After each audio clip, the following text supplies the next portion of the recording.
മറുനാടൻ മലയാളിയുടെ ഷാജൻ സ്കറിയ ബി.ജെ.പി. നേതാവ്, ബി.ജെ.പി. സംസ്ഥാന കമ്മിറ്റി അംഗം പി.ആർ. ശിവശങ്കറുമായി ഒരു ഇന്റർവ്യൂ നടത്തിയിരുന്നു. സാധാരണഗതിയിൽ രാഷ്ട്രീയ നേതാക്കളുമായിട്ട് ഇന്റർവ്യൂ നടത്തുന്നതൊരു സാധാരണ പ്രക്രിയ മാത്രമാണ്. പക്ഷേ ബി.ജെ.പി. സംസ്ഥാന നേതൃത്വം, പ്രത്യേകിച്ച് സംസ്ഥാന പ്രസിഡന്റ് കെ സുരേന്ദ്രനും സംസ്ഥാന ഭാരവാഹികളുമൊക്കെ മറുനാടൻ ഷാജനെതിരെ അതിശക്തമായ വിമർശനമാണ് ഈ അടുത്ത കാലത്തായി നടത്തിയത്. അത് പാലക്കാട് ഉപതെരഞ്ഞെടുപ്പ് മുമ്പാണെങ്കിലും പാലക്കാട് ഉപതെരഞ്ഞെടുപ്പിന് ശേഷമാണെങ്കിലും പാലക്കാട് ഉപതെരഞ്ഞെടുപ്പിൽ ബി.ജെ.പിയെ പരാജയപ്പെടുത്തുക എന്നുള്ളത് മറുനാടൻ ഷാജന്റെ ഒരു തന്ത്രമായിരുന്നു എന്ന് എല്ലാവർക്കും അറിയാം. നിരവധി സ്റ്റോറികളാണ്, 5ഉം 6ഉം സ്റ്റോറികളാണ് ബി.ജെ.പിയെ കുറിച്ച് വിമർശനാത്മകമായി മറുനാടൻ ഷാജൻ ഇറക്കിയത്. അദ്ദേഹം കോഴിക്കോട് ഒരു ഏജൻസിയുമായി സഹകരിച്ചുകൊണ്ട് ഒരു പ്രവചനം നടത്തി, രാഷ്ട്രീയ പ്രവചനം നടത്തി. അതിൽ പറഞ്ഞത് 18,000 വോട്ടിന് കോൺഗ്രസ് പാലക്കാട് ജയിക്കുമെന്നാണ്. പക്ഷെ പിന്നീടുള്ള ചില സംഭവ വികാസങ്ങളുടെ പേരിൽ മറുനാടൻ ഷാജൻ തന്നെ പറഞ്ഞിരുന്നു ബി.ജെ.പിക്കാണ് ജയസാധ്യത എന്ന് അവസാന നിമിഷം പറഞ്ഞിരുന്നു. പക്ഷേ കോൺഗ്രസിന് അനുകൂലമായ ഒരു കളമൊരുക്കാനാണ് ഷാജൻ ശ്രമിച്ചത്. ബി.ജെ.പിയിലെ സ്ഥാനാർത്ഥിത്വത്തെക്കുറിച്ച് തർക്കമുണ്ടാക്കിയതും ഷാജനും ശ്രീജിത്ത് പണിക്കരും ഒക്കെ ആയിരുന്നു. ഷാജൻ പറഞ്ഞത് ഒന്നുകിൽ ശോഭാ സുരേന്ദ്രനെ സ്ഥാനാർത്ഥിയാക്കേണ്ടിയിരുന്നു, അല്ലെങ്കിൽ സന്ദീപ് വാര്യരെ സ്ഥാനാർത്ഥിയാക്കേണ്ടിയിരുന്നു എന്നൊക്കെയാണ്. ആ സന്ദീപ് വാര്യർ പിന്നീട് ഇലക്ഷൻ സമയത്ത് തന്നെ ബി.ജെ.പി. വിട്ട് കോൺഗ്രസിൽ ചേരുകയും ചെയ്തു. പക്ഷെ ഇതൊന്നുമല്ല പ്രശ്നം. അതായത് ഒരു പാർട്ടിക്കെതിരെ അതിശക്തമായ നിലപാട് ഒരു സാമൂഹ്യ മാധ്യമം സ്വീകരിക്കുന്നു. തങ്ങളുടെ സ്വാധീനം ഉപയോഗിച്ചുകൊണ്ട് ബി.ജെ.പിയെ തകർക്കാൻ ശ്രമിക്കുന്നു. അല്ലെങ്കിൽ ബി.ജെ.പിയിൽ ഇന്ന ആളുകൾ മാത്രമേ സ്ഥാനാർത്ഥികളാവാൻ പാടുള്ളൂ എന്ന് പറയുന്നു. അങ്ങനെ ഒരു ഘട്ടത്തിൽ ഒരു ബി.ജെ.പി. നേതാവ് ഒരു ചാനലിൽ ഇന്റർവ്യൂ കൊടുക്കുകയാണ്. പി.ആർ. ശിവശങ്കരൻ വളരെ മികച്ച ഒരു ചാനൽ ചർച്ചകളിലൊക്കെ വളരെ സജീവമായി മികച്ച രീതിയിൽ പാർട്ടിക്ക് വേണ്ടി വാദങ്ങൾ ഉയർത്തുന്ന ഒരു നേതാവാണ്. നമുക്കൊക്കെ വ്യക്തിപരമായിട്ട് അറിയുന്ന ഒരാളാണ് ശിവശങ്കരൻ. പക്ഷെ അദ്ദേഹം ഒരു പുസ്തകം എഴുതിയതിൻ്റെ പേരിലാണ് അദ്ദേഹവുമായി അഭിമുഖം നടത്തി എന്നാണ് നമ്മുടെ ഷാജൻ സ്കറിയ പറയുന്നത്. പക്ഷേ അതിൻ്റെ ഒരു 1ാം ഘട്ടത്തിൽ അദ്ദേഹം ഈ പുസ്തകത്തെക്കുറിച്ചൊന്നും പരാമർശിക്കുന്നില്ല. പക്ഷേ ഷാജൻ്റെ ഒരേ ഒരു ലക്ഷ്യം ബി.ജെ.പി. നേതൃത്വത്തിനെതിരെ ഒരു ബി.ജെ.പി. നേതാവിനെയെങ്കിലും തിരിച്ചുവിടുക.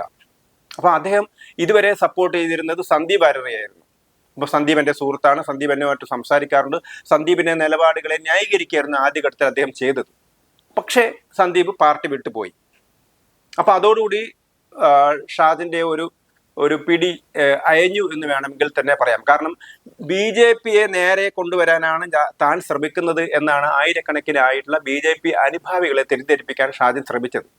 പക്ഷെ അങ്ങനെ ഷാജൻ വളരെ പൊക്കിക്കൊണ്ടുവന്ന ഒരാള് ഒറ്റയടിക്ക് അദ്ദേഹം പാണക്കാട് തങ്ങളെടുത്ത് പോകുന്നു, നരേന്ദ്രമോദിയെ തള്ളിപ്പറയുന്നു, ബി.ജെ.പി. വെറുപ്പിന്റെ കൂടാരമാണെന്ന് പറയുന്നു, കോൺഗ്രസ് സ്നേഹത്തിന്റെ കടയാണെന്ന് പറയുന്നു. അങ്ങനെയൊക്കെ പറഞ്ഞതോടുകൂടി ഷാജൻ സ്കറിയയുടെ കൂടെ വിശ്വാസ്യത, അതായത് സന്ദീപ് വാര്യരുടെ വിശ്വാസ്യത ഇല്ലാതായി, അതോടൊപ്പം തന്നെ ഷാജൻ സ്കറിയയുടെ കൂടി വിശ്വാസ്യത ഇല്ലാതായിക്കൊണ്ടിരിക്കുകയായിരുന്നു. ആ ഒരു ഘട്ടത്തിലാണ് ഇപ്പോൾ ഷാജൻ സ്കറിയ ബി.ജെ.പിയിലെ തന്നെ മറ്റൊരു നേതാവുമായിട്ട് ഒരു അഭിമുഖം നടത്തുന്നത്.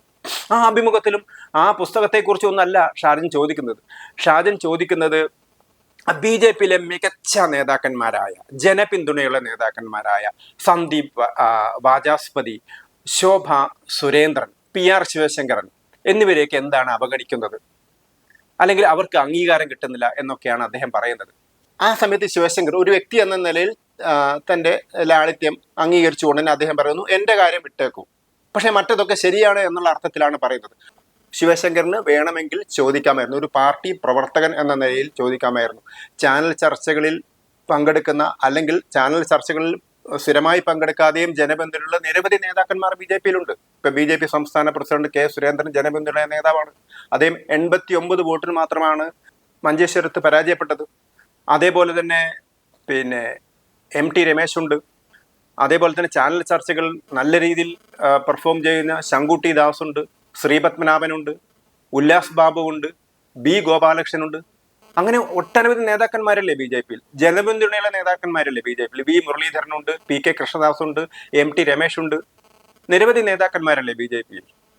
അപ്പം അങ്ങനെ ഒരു കെണി ഷാജൻ സ്കറിയ മനഃപൂർവ്വം ശിവശങ്കറിന് നേരെ ചൂണ്ടുന്ന സമയത്ത്, ഒന്നാമത് ശിവശങ്കർ ഈ ഒരു ഘട്ടത്തിൽ, അതായത് ബി.ജെ.പി. നേതൃത്വം അതിശക്തമായ ഷാജൻ സ്കറിയെ വിമർശിക്കുന്ന സമയത്ത് ഷാജൻ സ്കറിയ തൻ്റെ ഒരു പുസ്തകത്തിന്റെ പ്രാമുഖ്യം കിട്ടാനോ എന്തിനു വേണ്ടിയാണെങ്കിലും ഒരാളെ സ്വാഭാവികമായിട്ടും ചർച്ചയ്ക്ക് വിളിക്കുമ്പോൾ നമ്മൾ പോകും, അല്ലെങ്കിൽ അഭിമുഖം വിളിക്കുമ്പോൾ നമ്മൾ പോകും. പക്ഷെ ഇങ്ങനെ ഒരു ഘട്ടത്തിൽ ശിവശങ്കരൻ പോകാൻ പാടില്ലായിരുന്നു. ഒരുപക്ഷെ അദ്ദേഹം BJP നേതാക്കന്മാരുടെ പെർമിഷൻ എടുത്തായിരിക്കാം പോയിട്ട് അങ്ങനെയാണെങ്കിൽ തന്നെ അദ്ദേഹം പോയ സമയത്ത് ഷാജന്റെ ചോദ്യങ്ങൾക്ക് കുറിക്ക് കൊള്ളുന്ന രീതിയിലുള്ള മറുപടിയായിരുന്നു പറയേണ്ടിയിരുന്നത്. ഷാജന്റെ ഉദ്ദേശം എന്താണ്? ഷാജന് BJP-യിൽ വിഭാഗീയതയുണ്ടെന്ന് തെളിയിക്കുക. ചില നേതാക്കന്മാരെ അവഗണിക്കുന്നു, ചില നേതാക്കന്മാരെ അവഗണിക്കുന്നില്ല എന്നാണ് ഷാജന്റെ എന്ന് തെളിയിക്കാനാണ് ഷാജൻ ശ്രമിച്ചുകൊണ്ടിരിക്കുന്നത്. പക്ഷെ അതിന് അനുഗുണമാകുന്ന രീതിയിലുള്ള ഒരു ഉത്തരമായിരുന്നില്ല PR ശിവശങ്കരൻ പറയേണ്ടിയിരുന്നത്. കാരണം PR ശിവശങ്കരൻ പറയേണ്ടിയിരുന്നത് BJP-യിൽ അനേകം നേതാക്കന്മാരുണ്ട്, അവര് വിവിധ രീതിയിൽ പ്രവർത്തിക്കുന്നതാണ്. പിന്നെ ഷാജൻ സ്കറിയ പറയുന്നത് നേരത്തെ വേണമെങ്കിൽ സന്ദീപ് വാര്യരെ സംസ്ഥാന പ്രസിഡന്റ് ആക്കാമായിരുന്നു എന്ന് വരെ വേണമെങ്കിൽ ഷാജൻ സ്കറിയ പറഞ്ഞേനെ. കാരണം ഷാജൻ സ്കറിയയുടെ ലിസ്റ്റിൽ ഷാജൻ സ്കറിയക്ക് താല്പര്യമുള്ള 2-3 പേരുണ്ട്. അവർക്ക് ഷാജൻ സ്കറിയക്ക് അവരോട് താല്പര്യമുണ്ട് എന്നുള്ളത് കൊണ്ട് അവര് മോശക്കാരാവുന്നില്ല. പക്ഷേ ചിലർ മാത്രമേ നല്ലതുള്ളൂ, ബാക്കിയൊക്കെ മോശക്കാരാണ് എന്ന നിലപാട് ഷാജൻ സ്കറിയ എടുക്കുന്നത് ശരിയല്ല. പക്ഷെ ഷാജൻ സ്കറിയ അങ്ങനെ ഒരു നിലപാടെടുക്കാൻ അദ്ദേഹത്തിന് വ്യക്തി എന്ന നിലയിൽ സ്വാതന്ത്ര്യമുണ്ട്. പക്ഷെ അങ്ങനെ ഷാജന്റെ വാദം അംഗീകരിച്ചു കൊടുക്കേണ്ട ഒരു കാര്യവും ഒരു BJP-ക്കാരനുമില്ല. ഷാജൻ അങ്ങനെ പറയുന്ന സമയത്ത് ഷാജൻ പറയുന്നത് തെറ്റാണ്.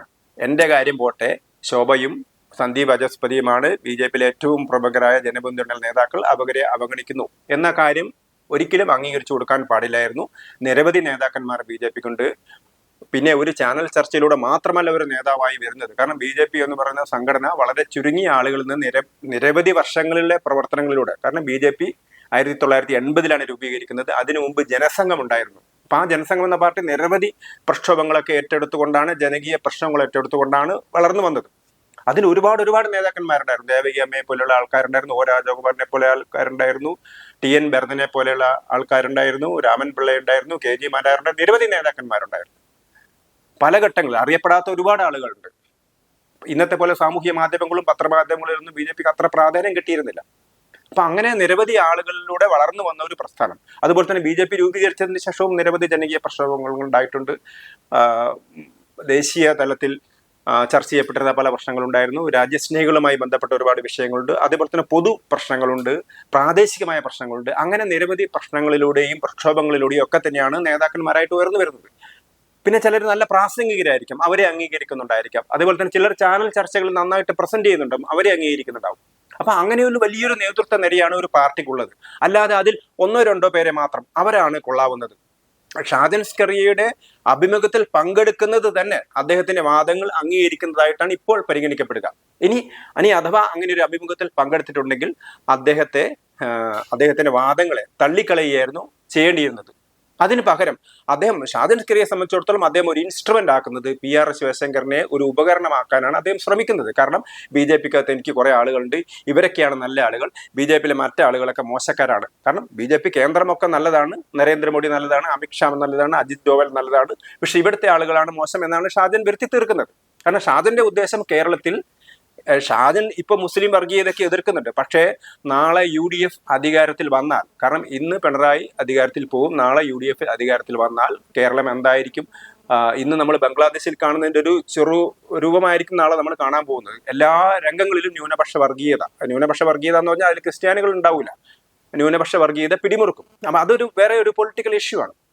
പക്ഷെ ഇവിടെ ഒരു പൊളിറ്റിക്കൽ പാർട്ടിയുടെ സ്ട്രാറ്റജിക്കെതിരായിട്ട്, ഒരു പൊളിറ്റിക്കൽ പാർട്ടിയുടെ നിലപാടിനെതിരായിട്ട്, ഒരു പൊളിറ്റിക്കൽ പാർട്ടിയുടെ രാഷ്ട്രീയ സമീപനത്തിനെതിരായിട്ട് അതിലെ ആളുകൾ തന്നെ രംഗത്ത് വരിക എന്ന് പറയുന്നത് വളരെ നിർഭാഗ്യകരമായ ഒരു കാര്യമാണ്. രണ്ടാമതൊരു വിഷയം, ഈ ഷാജൻ സ്കറിയാണ് KJP എന്ന് പറയുന്ന പദം കോയിൻ ചെയ്തത്. അപ്പൊ KJP എന്ന് പറഞ്ഞാൽ കേരള ജനതാ പാർട്ടിയാണോ കേരള BJP ആണോ എന്നറിയില്ല. അതായത് കേരളത്തിലെ BJP എന്നാണ് അദ്ദേഹം ഉദ്ദേശിക്കുന്നത്. കേരളത്തിലെ BJP കേന്ദ്രത്തിലെ BJP അല്ല.